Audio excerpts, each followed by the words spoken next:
Hello viewers, আসসালামু আলাইকুম ওয়া রাহমাতুল্লাহি ওয়া বারাকাতুহু। হাসিবুলস লার্নিং একাডেমিতে আপনাদেরকে স্বাগতম।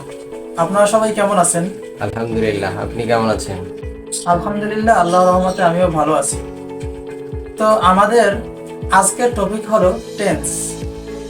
আমরা যে কোনো বিষয়ই যদি আমরা পড়তে যাই, আমাদের টেন্স একেবারেই অত্যন্ত গুরুত্বপূর্ণ একটা বিষয়। টেন্স ছাড়া আসলে কোনো টপিকসই করা যায় না। তো আজকে আমরা খুব সহজেই কিভাবে টেন্স করা যায় সেই বিষয়টাই আপনাদেরকে দেখাবো।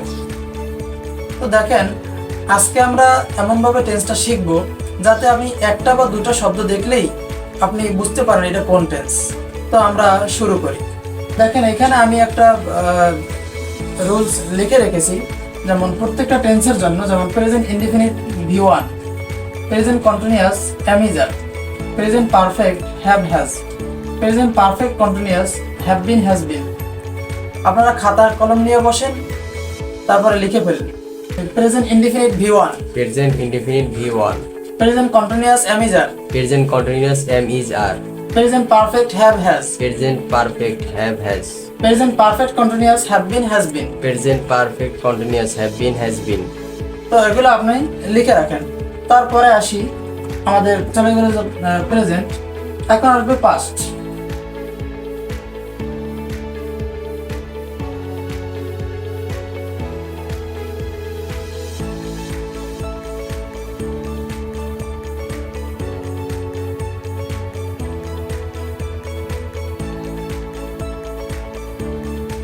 আশা করি লিখে ফেলছেন। এখন আমার সাথে সাথে বলেন, past indefinite V2, past indefinite V2, past continuous was were, past continuous was were, past perfect had, past perfect had, past perfect continuous had been। Past perfect continuous had been। তারপরে আসবে ফিউচার।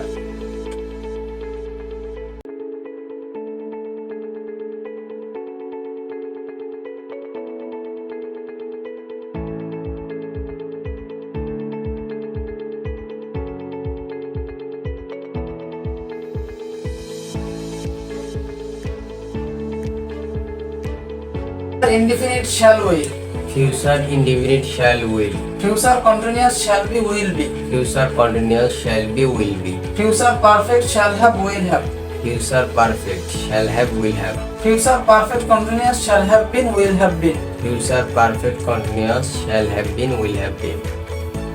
আশা করি আপনারা লিখে ফেলছেন এবং আমার সাথে সাথে বলছেন।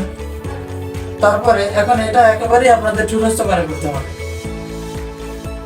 কারণ আপনারা এই শব্দগুলো যখন দেখবেন তখন ধর আপনারা বলতে পারেন এটা কোন টেন্স। যেমন ধরেন, এটা কোন tense? Future indefinite tense. Future indefinite. কিভাবে বুঝলাম? আমরা এই একটা শব্দ দেখে বুঝে ফেললাম যে এটা ফিউচার ইনডিফিনিট টেন্স। তো এখন যদি আমরা বলি,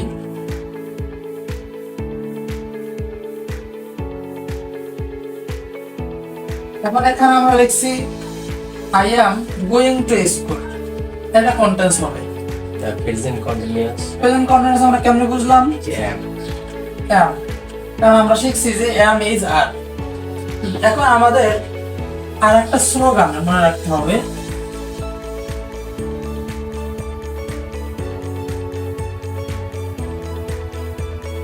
কন্টিনিউয়াস যেখানে, আইএনজি সেখানে।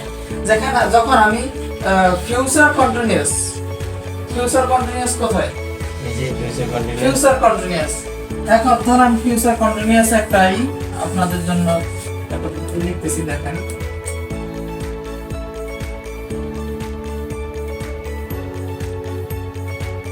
আমি আগেই জানি যে শ্যাল বি উইল বি, আমি শ্যাল বি উইল বি দেখলাম। শ্যাল বি উইল বির জন্যই আমি বুঝতে পারলাম যে এটা ফিউচার কন্টিনিউয়াস। Future continuous. এখন আমরা বলছি যে কন্টিনিউয়াস যেখানে, আইএনজি সেখানে। তো এখন আমার এখানে কি ভার্বের সাথে আইএনজি দিতে হবে। এখন যখন আমি একটা স্ট্রাকচার তৈরি করব তখন আমাকে এটা অবশ্যই মাথায় রাখতে হবে যে শুধু শ্যাল বি উইল বি দেখলেই হবে না। যেহেতু কন্টিনিউয়াস, সেহেতু ভার্বের সাথে আমার কি করতে হবে? আইএনজি যোগ করতে হবে। আইএনজি যোগ করতে হবে। তারপরে দেখেন, এখানে আছে ফিউচার পারফেক্ট কন্টিনিউয়াস। তো এখন ফিউচার পারফেক্ট কন্টিনিউয়াস আমার কি হবে? আমরা একটাই জানি সাবজেক্ট, সাবজেক্টের পরে কি বসবে? shall have been অথবা will have been। এতটুকু আমি জানি। তারপরেও জানি যে কি কন্টিনিউয়াস টেন্স। কন্টিনিউয়াস যেহেতু, তখন আমার ভার্বের সাথে কি করতে হবে? আইএনজি যোগ করতে তাই হবে। দিতে হবে। গোয়িং, আর বাকি অংশ।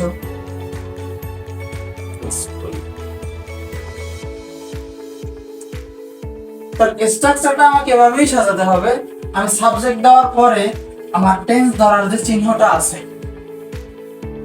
তাতে যেটাই থাকুক ওটা করার পরে আমাকে ওই ভার্বের দিকেও তাকাতে হবে। যদি কন্টিনিউয়াস হয়েই থাকে তখন আমাকে কি করতে হবে?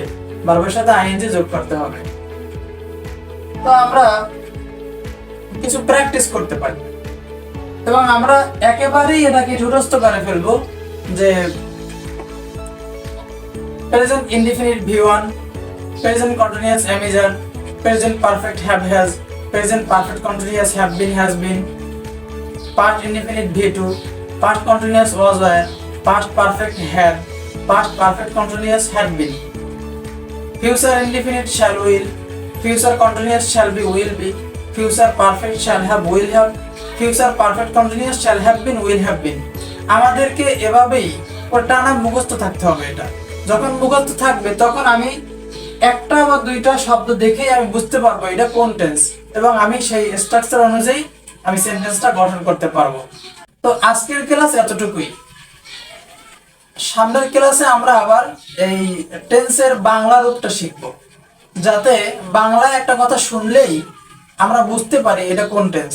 কারণ বাংলায় আমাকে যখন একজন বলবে যে আমি স্কুলে যাই, এটাকে তুমি ইংলিশে ট্রান্সলেট করো, তখন আমি যদি টেন্সের গঠনটা না জানি তখন তো আমি ট্রান্সলেট করতে পারবো না। আর কোন টেন্স আমি তৈরি করবো আমি নিজেই জানি না। তো যে কারণে আমরা পরের ক্লাসটা টেন্সেরই বাংলা রূপ নিয়ে করবো ইনশাআল্লাহ।